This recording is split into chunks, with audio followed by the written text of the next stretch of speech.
I heard a story once about a custodian at a seminary who had opened the gym early for the students to play basketball. And while they played, he read the Bible.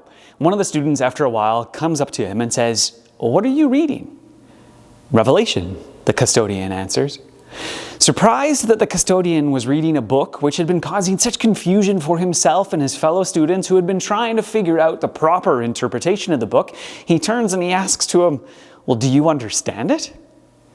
The custodian stopped reading, closes the book, looks up at him and says confidently, "Sure, I understand. Jesus wins."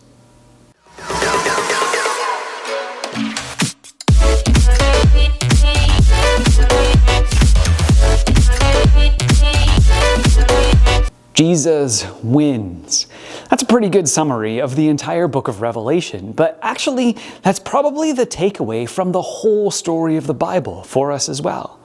The story of the Bible is this epic tale with this amazing beginning and then some failure on our part and then the struggle that God has to bring us back to Him and our struggle to trust and come back to Him. You see this in the artwork that we have created throughout the course of this series as we move from one act to another and we see the success and the failures of humanity, but the dogged pursuit of God most of all through it all.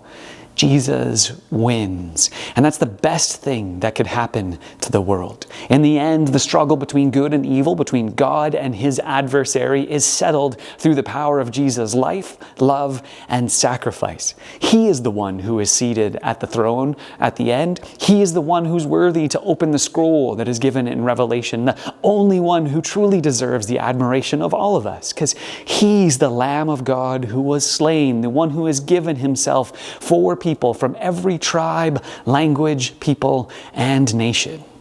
Now, the book of Revelation gives us the promise that in the end, God wins because Jesus wins and because Jesus is God. Life might be hard now. Life may be unfair now. There may be challenges that you are going through now, but in the end, God will show you that He has overcome. And He will give all of us who follow Him a life in a place where everything is as it should be. The book of Revelation does contain a complex and sometimes confusing vision of angels and demons, of monsters and rulers and seals and scrolls and bowls and the final end of all things. And the end of all things is a brand new creation, a new heaven, a new earth, a brand new place for us to live with God and with one another. It's an immense place with plenty of room for everyone to live.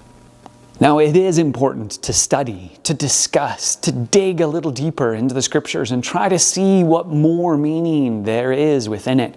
But it's also important to keep the big, simple picture in mind as well. So as you think about what the Bible means, may you be able to say, like that custodian, with absolute certainty, "Sure, I understand. Jesus wins."